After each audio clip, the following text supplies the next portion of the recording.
संसार में एक कहावत कही जाती है, अति सर्वत्र वर्जयेत। अति हर जगह छोड़ने योग्य है। क्या कहा है? अति। अति जानते हो? ज़्यादा।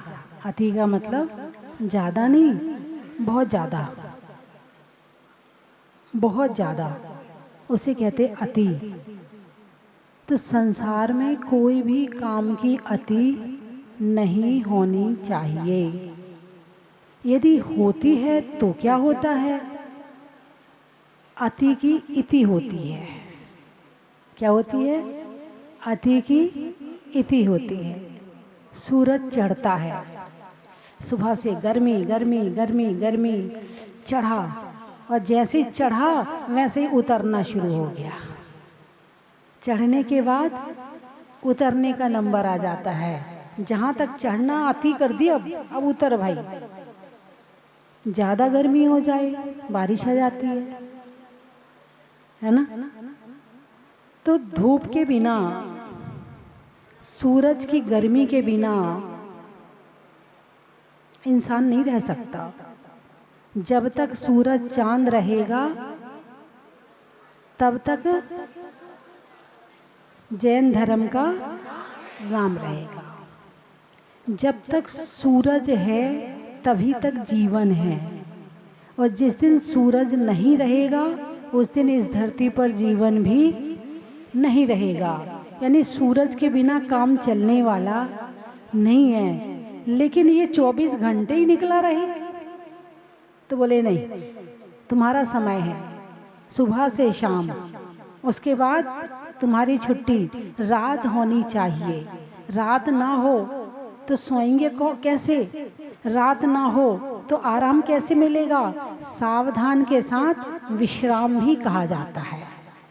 सावधान हमारे कार्य करने की अवस्था है, और विश्राम उस सावधान में जो काम हुआ है उसका आराम, और जो कल हमें सावधानी से काम करना है उसकी तैयारी विश्राम में होती है।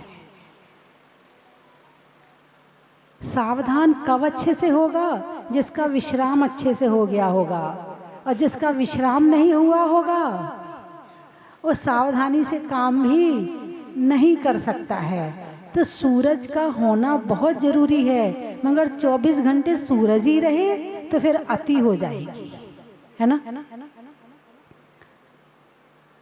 रात भी ज़रूरी है, और रात ही रात रहे तो भी अति हो जाएगी। हवा के बिना जीवन चल सकता है क्या? आप श्वास लेते हो ना, है ना? हर क्षण श्वास लेते हो, एक क्षण भी श्वास लिए बिना नहीं रहते हो। और श्वास कहाँ से आती है? हवा से, वायु से, ठीक है? तो जीवन कौन दे रही है?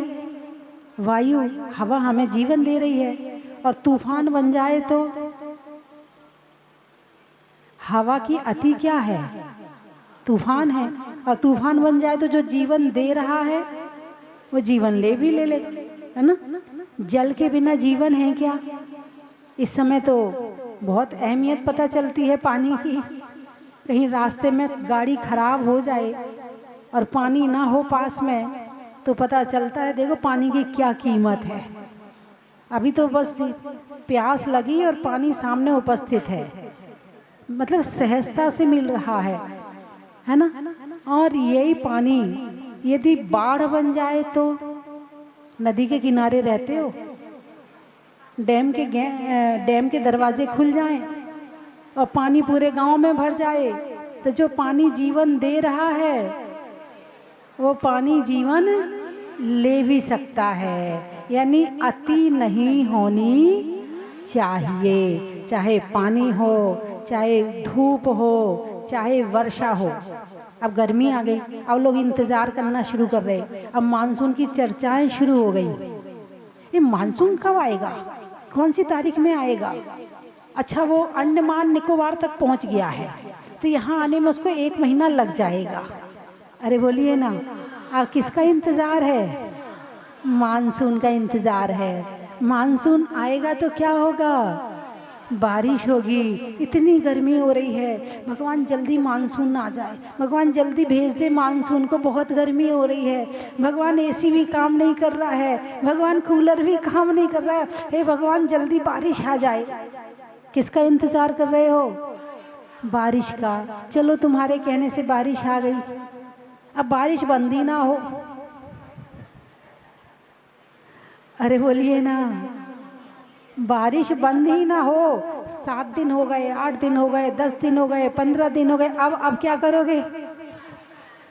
भैया तुमने ही तो बुलाई थी बारिश, तुमने तो कहा था हे भगवान बारिश आ जाए, हे भगवान बारिश आया, आ गई बारिश। अब कह रहे भगवान बारिश बंद हो जाए। अति सर्वत्र वर्जयेत। अति चाहे प्रकृति की हो, चाहे हमारे स्वभाव की हो, हर जगह छोड़ने योग्य है। कहीं भी ये ग्रहण करने योग्य नहीं है। हंसना अच्छी बात है कि नहीं है? अरे बोलिए ना, अच्छी बात है। और 24 घंटे हंसते ही रहो। अरे बोलिए ना, 24 घंटे हंसते ही रहो। कोई चिल्ला भी रहा तो हंस दो, कोई गुस्सा कर रहा तो हंस दो, कोई कुछ नहीं बोल रहा तुम्हें देखा ही हंस दो। पागल हो गया क्या? दिमाग खराब हो गया क्या? दिन भर हंसता रहता है ना? हंसनी अच्छी बात है, लेकिन हंसने की अति भी नहीं होनी चाहिए, है ना? रोना अच्छी बात है कि नहीं? भाई रोने से तो तुम्हारे बड़े काम बन जाते हैं। किसी ने तुम्हें डांटा, तुमने रोना शुरू कर दिया तो सामने वाला पिघल गया। क्या हो गया? पिघल गया। अब तुम रोते ही रहो, रोते ही रहो, और इसकी तो आदत है, पड़े रहते, रोने दे इसको। फिर तुम्हारे रोने का प्रभाव भी पड़ने वाला नहीं है, क्योंकि पता है तुम तो दिन भर ही रोते हो, सुबह से शाम तक तुम्हारा काम ही रोने का, रोती रहो, है ना? तो अति रोना अच्छा नहीं, अति हंसना अच्छा नहीं। बोलना अच्छी बात है कि नहीं? अरे बोलिए ना, अच्छी बात है भाई। बोलने का वरदान मिला है। कोई गधा नहीं बोल सकता, कोई घोड़ा नहीं बोल सकता, कोई पशु पक्षी नहीं बोल सकते, मनुष्य बोल सकता है। बोलना बहुत अच्छी बात है, लेकिन 24 घंटे बकर बकर बकर बकर बकर लगे ही रहो, लगे ही रहो, लगे ही रहो। नहीं भाई चुप हो जा भाई, थक गए मेरे कान सुनते सुनते। बहुत बोलता है। यदि बच्चे ज़्यादा बोलें तो वो बच्चों को चुप कर देते हैं, बड़े ज़्यादा बोलें तो सुनते नहीं हैं। इनकी तो आदत ही दिन भर बोलने की। चुप हो जाओ, बहुत हो गई बोलने की। अरे बोलिए ना, थोड़ा सा वॉल्यूम बढ़ाना। समझ में आई कि नहीं? बोलना अच्छी बात है, मगर दिन भर बोलना अच्छी बात नहीं है। अच्छा, गुस्सा करना अच्छी बात है कि नहीं?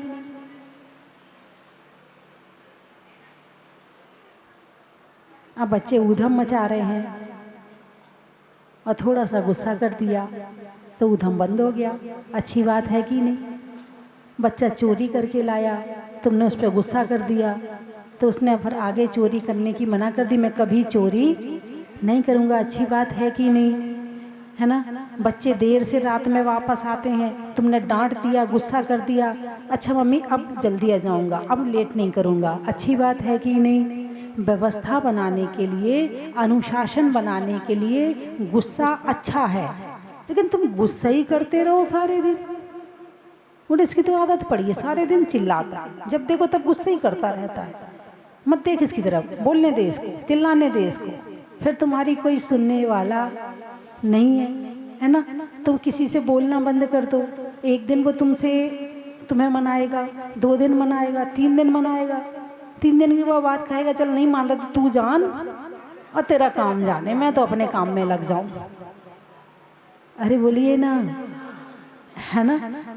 तो अति नहीं, किसी भी चीज़ की बोलना बंद किया, घंटा आधा घंटा बस ठीक है। गुस्सा किया, हल्का फुल्का किया, वह ठीक है। बोला, ज़रूरत की बात बोली, वह ठीक है। मैंने एक दिन और बताया था कि यदि आप किसी से फ़ोन पर ज़्यादा बात करो, 1-1, 2-2 घंटे बात करो, तो जब आपका फ़ोन उसके पास जाता है तो वो उठाता नहीं है। पहली बार में तो फ़ोन उठाएगा ही नहीं, तुम पूछते रहो, अरे मैं कब से फ़ोन कर रही हूँ, तुमने उठाया नहीं। नहीं नहीं, मैं वो काम कर, वो खाली बैठा था, नहीं मैं वो काम कर रहा था ना, मैंने इसलिए फ़ोन नहीं उठाया। उसने भले झूठ बोल दिया, मगर वो तुम्हारे फ़ोन से पक गया है,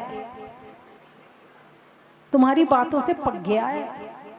जब उसके पास वास्तव में बात करने की इच्छा होगी तो तुम्हारा फ़ोन उठाएगा, नहीं तो वो तुम्हारा फ़ोन उठाने वाला नहीं है। तो अति फ़ोन पर बात करना भी अच्छा नहीं, अति मोबाइल देखना भी अच्छा नहीं, अति बोलना, अति देखना। भाई देखना अच्छी बात है कि नहीं, बोलिए ना। अब माँ अपने बेटे को देखती कि नहीं देखती? देखना अच्छी बात है, प्यार से देख रही है। और बेटे को देखती रहे देखती रहे देखती रहे, कहीं और नज़र घुमाए ना। अरे दिमाग खराब हो गया मम्मी, सुबह से मुझे देखे जा रही हो, कुछ और काम नहीं है तुम्हारे पास में, है ना। देखना अच्छी बात है, लेकिन सारे दिन देखना, भाई आईना देखना, चलो दूसरों को देखने की बात आई, चलो आईना देखते हो नहीं देखते हो? अरे बोलिए ना, हैं देखते हो ना। अब 24 घंटे तुम आईने ही देखो तो मम्मी भी गुस्सा करेगी। सारे दिन सजने संवरने की पड़ी रहती है, सारे दिन आईने के सामने बैठी रहती है।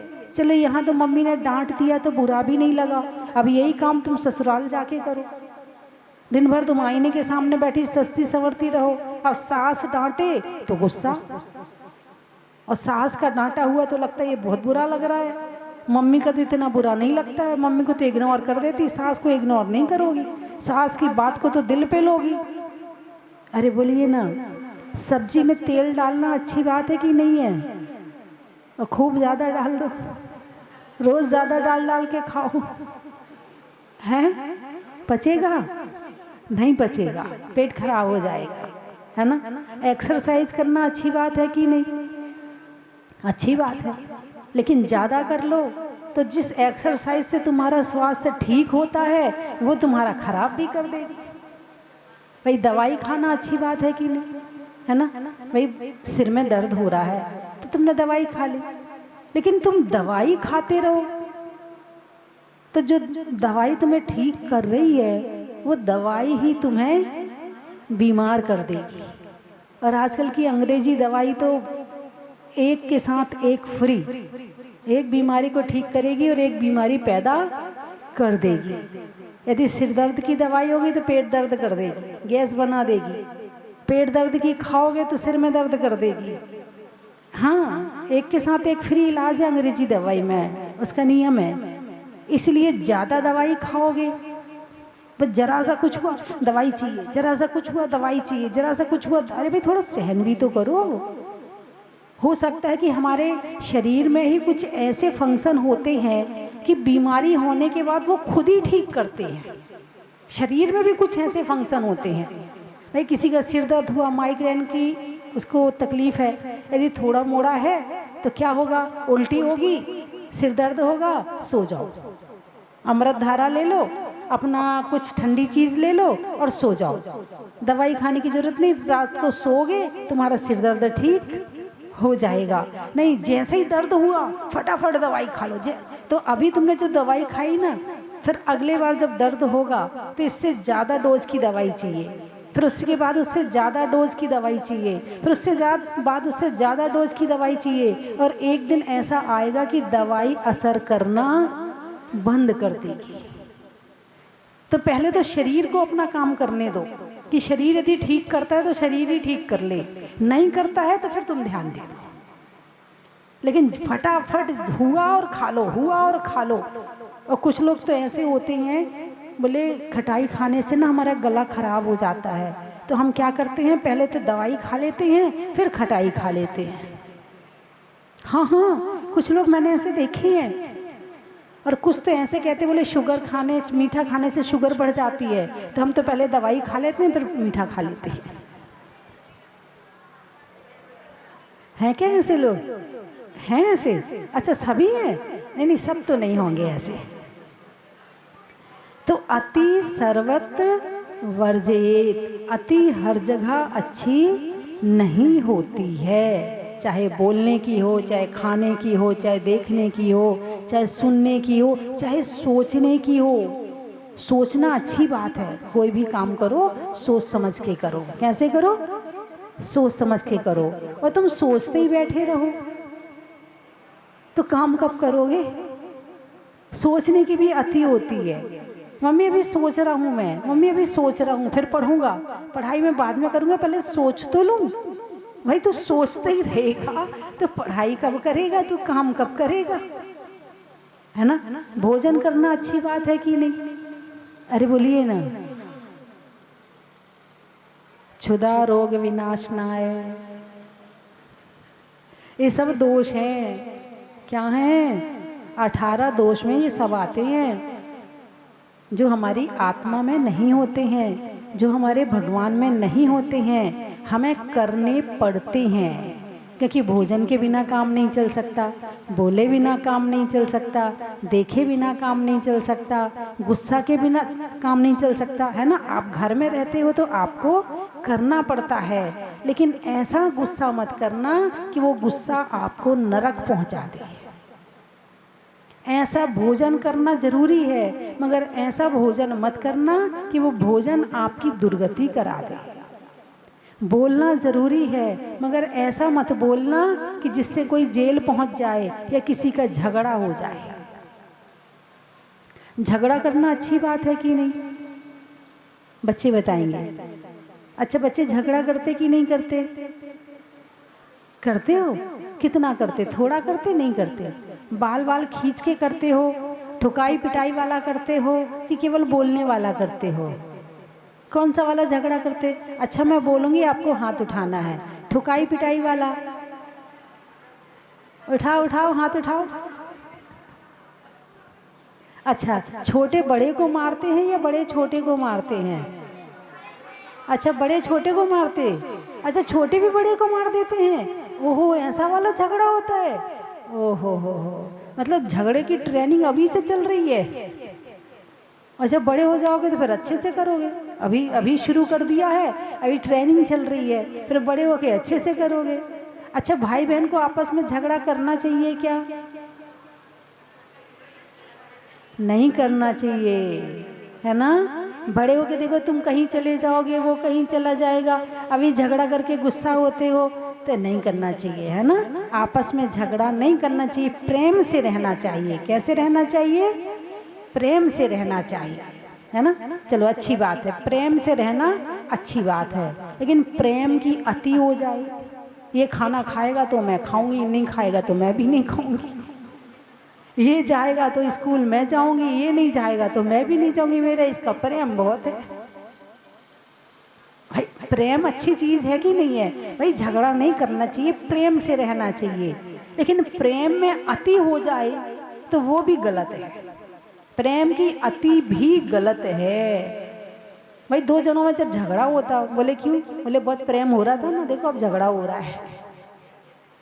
प्रेम की अति झगड़ा पैदा कर देती है, और जिससे जितना ज्यादा प्रेम वो उतना बड़ा दुश्मन, जो जितना बड़ा मित्र वो उतना बड़ा दुश्मन। क्योंकि जब बड़ा मित्र बनेगा तो उसके मन की सारी बातें निकलेगी, अपने मित्र से कहेगा, और जब उसकी सारी कमजोरी उसके पास पहुंच जाएगी, जब वो दुश्मन बनेगा तो सबसे ज़्यादा ब्लैकमेल भी वही करेगा। तो ना ज़्यादा मित्रता अच्छी और ना ज़्यादा शत्रुता अच्छी। शत्रुता भी अच्छी नहीं, क्योंकि ज़्यादा शत्रुता करोगे तो क्या हुआ था? ज़्यादा शत्रुता किसने करी थी? कमठ ने करी थी। किससे करी थी? पारसनाथ से करी थी। पारसनाथ ने कमठ से नहीं करी थी। तो हुआ क्या है? कमठ मरा तो मर करके मगरमच्छ हुआ। मरुभूति की मृत्यु हुई तो हाथी बने। हाथी बन के उपदेश मिला, सम्यक दर्शन प्राप्त हो गया, बैर छोड़ दिया। उनने तो बैर बांधा ही नहीं था, बांधा था कमठ ने। तो जो बैर बांध रहा था वो हर जन्म में कभी नरक जाता, कभी शेर बनता, कभी भील बनता, कभी मगरमच्छ बनता, कभी बिच्छू बनता, जहरीला। जो जितनी ज़्यादा शत्रुता रखता है अंदर में, जो द्वेष का, कषाय का जितना अंदर जहर रखता है, वो मर कर के जहरीला प्राणी बनता है। बात समझ में आई कि नहीं आई?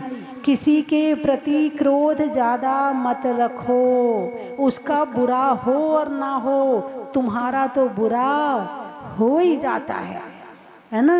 तो जो कमठ था, किसके प्रति शत्रुता रख रहा था? पारसनाथ के प्रति। तो उसके अंदर जहर था, तो मर करके कभी सांप बनता, कभी बिच्छू बनता, कभी वो कुक्कुट सर्प बनता, कभी नरक चला जाता, कभी भील बनता, ऐसी ऐसी दुर्गति में गया। और पारसनाथ ने मित्रता रखी, शत्रुता नहीं रखी, किसी के प्रति द्वेष भाव नहीं रखा। तो हर बार क्या होता था कि वो मुनि बनते, फिर स्वर्ग चले गए, फिर किसी सेठ के यहाँ जन्म ले लिया, फिर मुनि बने, फिर उसने उपसर्ग किया, फिर स्वर्ग चले गए, फिर आए तो वो राजा के यहाँ पैदा हुए, फिर वो मुनि बने, फिर इसने उपसर्ग किया, वो फिर स्वर्ग चले गए। यानी शत्रुता का जो फल है वो दुर्गति है, और जो समता का धर्म का फल है वो सुगति है। बात समझ में आई कि नहीं आई? आप किसके भक्त हो, पारसनाथ के या कमठ के? अरे बोलिए ना। नहीं नहीं, देख लो, पूजा किसकी करते हो? जोर से बोलिए ना, धीरे से क्यों बोल रहे हैं? किसकी पूजा करते हैं? पारसनाथ की। और काम किसके करते हो?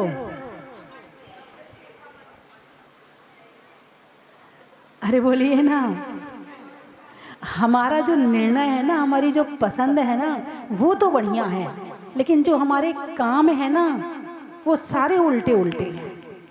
हम पारसनाथ के भक्त हैं और हम मन में शत्रुता रखें तो हम भक्त किसके हुए? कमठ के भक्त हुए। तो जो काम, जो दुर्गति कमठ की हुई थी वही हमारी होगी। इसलिए हमें किसी से शत्रुता नहीं रखनी। काम होता हो तो हो, ना होता हो तो ना हो, लेकिन हम किसी से शत्रुता नहीं रखेंगे। हम किसी से बैर, यह बैर निरंतर प्राणी को भवसागर में भटकाता है। यह बैर महादुखदाई है, यह बैर न बैर मिटाता है। बैर से बैर कभी भी नहीं मिटता है, और बैर हमेशा भवसागर में भटकाता है। तो हम जो है ना, अच्छा आप कहाँ से आए हो? हाँ, पाटन से। अच्छा, आप कहाँ से आए हो? हाँ हाँ, आप, हाँ लाल वाले एमपी से हैं। आप कहाँ से हो? अरे शहर का नाम बताओ। छतरपुर से हैं। आप कहाँ से हैं? आपके पिताजी कहाँ से थे? वो आपके उनके पिताजी।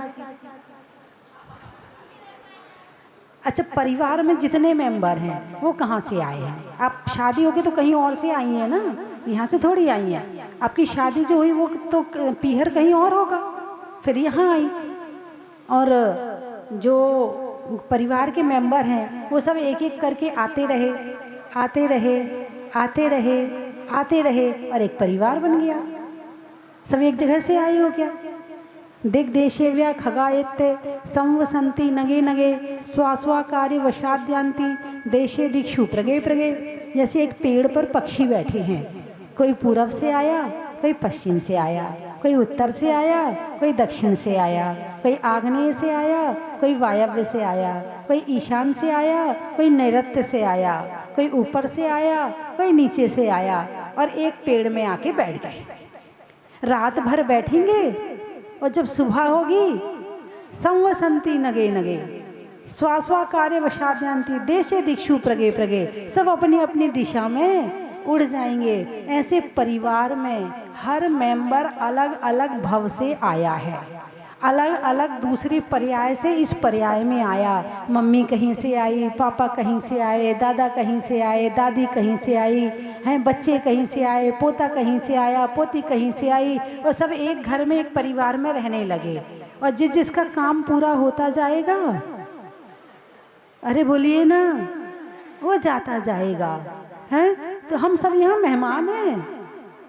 हमने अपने आप को स्थायी मान लिया है। आपसे पूछा जाए आपका स्थायी पता बताइए, क्या बताओगे? हाँ जी पंकज जी, आपका स्थायी पता बताओ।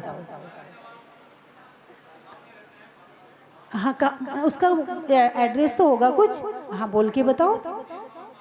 जैन भवन, माता रोड, केशवराय पाटन, इतने में चिट्ठी पहुंच जाती है। चलो अब ये चिट्ठी आपके पास हम 100 साल बाद भिजवाएं तो आप वहीं मिलोगे? मैंने तो आपका स्थायी पता पूछा है।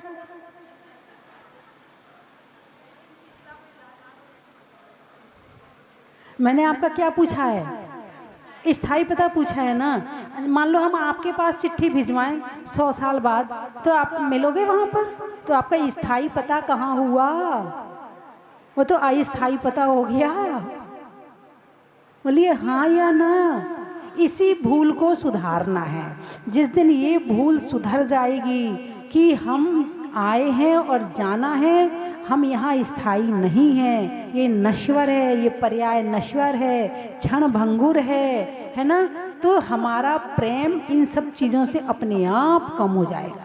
मकान से, दुकान से, सोने से, चांदी से, कपड़ों से, हर चीज़ से, और हमारा मन धर्म में अपने आप स्वाध्याय में लगने लगेगा। ये विचार मन में रखना चाहिए। एक संत जा रहे थे तो एक व्यक्ति का बहुत सुंदर उसने कोठी बनाई थी। तो सेठ जी ने कहा हमारी कोठी में चलिए। बोले तुम्हारे पिताजी कहाँ रहते थे? इसी कोठी में रहते थे। तुम्हारे दादाजी कहाँ रहते थे? वो भी इसी कोठी में रहते थे। अच्छा उनके दादाजी? अरे ये तो हमारे पुरखों वाली कोठी है, ये तो हमारी पीढ़ियों से हमारे इसमें रह रहे हैं। तो बोले ये किसकी है? बोले मेरी है। बोले तुम्हारे दादाजी क्या कहते थे? बोले मेरी है। उनके दादाजी क्या कहते थे? बोले मेरी है। बोले सब दादाजी कहाँ हैं? अरे बोलिए ना, हैं? सब दादाजी चले गए। इसका मतलब ये किसी की नहीं है ना। तो कहते हैं मोह की अति, मोह की अति भी अच्छी नहीं है। मोह की अति रुलाती है। क्या करती है? रुलाती है। याद आ रही, याद आ रही, याद आ रही। क्यों आ रही? किसकी याद आ रही? अरे मेरा तो बहुत अटैचमेंट है, मैं तो उसके बिना रह ही नहीं सकती हूँ। हैं पहले तो जो पत्नी होती थी वो एक एक महीना पीहर रह के आ जाती थी, आजकल तो पति ले जाता है और चलो भाई साथ में वापस। ये क्या है? ये भी मोह की अति है। और मोह की अति की भी इति होती है। और एक कहानी आती है उदय सुंदर की कि जब उसकी शादी हुई तो वो अपनी पत्नी को पीहर ही नहीं भेजता, कोई लेने आता तो भी नहीं भेजता। उसके घर वाले भी परेशान, पीहर वाले भी परेशान, सब परेशान। एक दिन वो खेत में गया था, साला लेने के लिए आया तो सास ने कहा जल्दी ले जा, अभी वो आ जाएगा तो जाने नहीं देगा, ले जा। वो वहाँ से निकला और पीछे से वो अचानक आ गया। बोले कहाँ है? बोले उसका वो भाई आया था वो ले गया। अच्छा, मेरे से बिना पूछे कैसे ले गया? अब वो गया पीछे पीछे भाग के, घोड़े में बैठ के। वो रथ में था, वो घोड़े में तेज घोड़ा दौड़ाया, पहुंच गया वहां तक। आधे रास्ते में पहुंच गए थे वो। वहां पर सामने एक मुनिराज बैठ के ध्यान कर रहे थे। तो आपस में बातचीत चली रही थी कि उसकी नज़र मुनिराज के ऊपर चली गई। अरे कितनी शांति से बैठे, इनको तो कोई आकुलता नहीं, कोई व्याकुलता नहीं, तन में कपड़े नहीं, कोई सोना नहीं, चांदी नहीं, अंगूठी नहीं, और चेहरे पर इतनी शांति, इतनी शांति, इतना सुख तो मैंने किसी के पास देखा ही नहीं। अब वो देखे जा रहा, देखे जा रहा, देखे जा रहा, देखे जा रहा। तो साले ने पूछा दीक्षा लेना है क्या? दीक्षा लेने के भाव हो रहे क्या? बोले हाँ हो रहे हैं। अब उसने देखा कि जो पत्नी को पीहर नहीं भेजता है वो दीक्षा क्या लेगा। उसने भी कह दिया तुम लोगे ना मैं भी ले लूँगा। आपस में एक दूसरे से कहते ना तू ले ले पहले, मैं भी तेरे पीछे पीछे आ जाऊँगा, कहते हो ना। उसने कहा तुम लोगे तो मैं ज़रूर ले लूँगा। अब जम गई बात। छोड़ा पत्नी को, चला गया मुनिराज के पास, कर दिया निवेदन, प्रभु बस इस मोह को कम करना है। जो मोह सबको परेशान करता है, बच्चे को परेशान करता है, सबको परेशान करता है, इस मोह को कम करना है। तो दीक्षा ले ली। और साले ने कहा मैंने वचन दिया था, पहले के लोग वचन वाले होते थे, अब वो आजकल के थोड़ी कि अपना काम जब बनता। अब साले ने भी दीक्षा ले ली। अब उसने सोचा इधर जाऊंगी तो पूछेंगे भाई कहाँ है, इधर जाऊंगी तो पूछेंगे पति कहाँ है, तो मैं क्या करूं जाकर। उसने भी जाके आरिका से दीक्षा ले ली। अब घर वाले ढूंढने आए, कहाँ गए तीनों, बोले वो तो दीक्षा ले गए। उनमें से भी 2-4 ने दीक्षा ले ली। मोह की अति हुई तो इति हो गई, वहां तो इति हो गई। माँ अपने बच्चों से बहुत प्यार करती है, करती कि नहीं करती। अब तो बहुत फुल टाइम मिलता है प्यार करने का, फ्री है प्यार करने के लिए। अब तो घर का काम छोड़ देगी मगर प्यार नहीं छोड़ेगी। एक बहन जी आई मेरे पास अपनी बेटी को और उसकी बेटी को लेके। देने में दान का, होने में सम्मान का, और जीवन में ज्ञान का, पेड़ में तने का, गर्मी में पने का, शिविर में बैठने का, पर्वत पर चढ़ने का, बच्चों के बढ़ने का, और शिविर में अच्छे से पढ़ाई करने का, अनाज में दाने का, इनाम में पाने का, और शिविर में समय पर आने का। बस कहाँ से आए हैं? देवली। फूल में कली का, तपस्या में बाहुबली का, आने वालों में देवली का, सावन की घटा का, रसोई में पटाखा, और आने वालों में कोटा का। और सब पाटन वाले हैं, है ना। हाँ, सोचने के लिए मन का, आत्मा को रहने के लिए तन का, और आने वालों में पाटन का। बोलिए 24वें भगवान की। वो तेरे मंत्रों को जप कर, वो तेरी राह पर चल कर, मन ली तेरा जीवन का।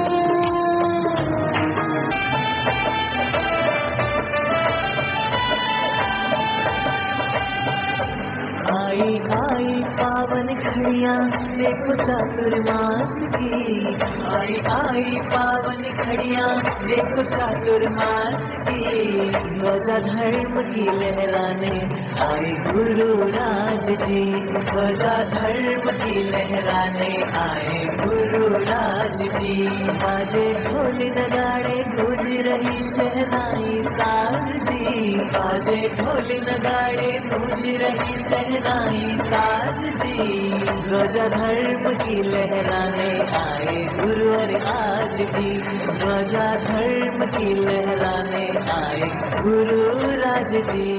इनकी वाणी ने प्राणी के अंतस का अलख जगाया है। हम केवल शब्दों के द्वारा क्या अभिनंदन कर सकते हैं। आठों द्रव्यों के अर्घों से भावांजलि अर्पण करते हैं। अरे ओ गुरु सातरो चिलो मनो में, करो चिलो मनो में, हर पल तेरे साथ रहूं मैं।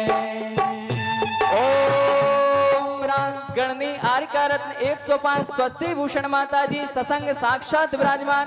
दिन के चरण कमल में चतुर्मास किशोर पाटन में हो, ऐसी भावना के साथ अर्घम निर्वपामिति।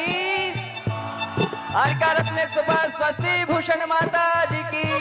पंखड़ा हो पंखड़ा, पंखड़ा हो पंखड़ा, पंखड़ा तो उड़ के जाना पाटन नगर रे, पंखड़ा तो उड़ के जाना पाटन नगर रे। माता जी से कहना तेरे भक्त आ गए। मंगल कलश स्थापनम करोमि, शीम शीम हम सहा स्वाहा। मैं कल रात को यहाँ पे पहुँचा, मेरे को आके बहुत ही अच्छा लगा और मैं अपने आप को बहुत ही सौभाग्यशाली समझता हूँ कि आज मेरे को भगवान के प्रथम अभिषेक शांति द्वारा पूजन करने का। मैं माता जी को देख करके ये कहता हूँ कि नारी की शक्ति को अभी तक पहचान न पाई है। मंदिर में मीरा व रण में झांसी बाई है। जिस माँ ने माता जी को जन्म दिया वो नारी बड़ी निराली है, और सच पूछो तो नारी के कारण ये धरती गौरवशाली है।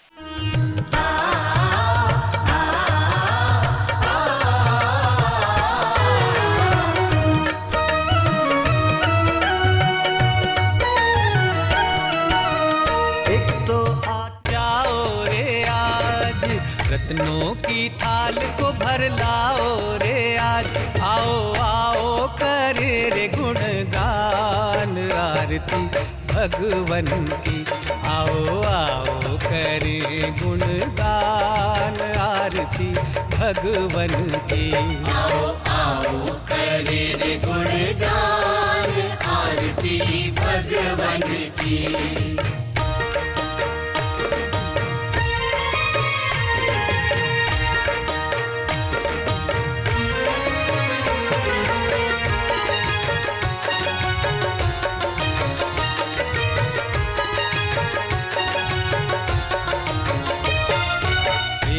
सुमित्र के राज दुलारे, माँ पद्मा जी के नैनों के तारे। पिता सुमित्र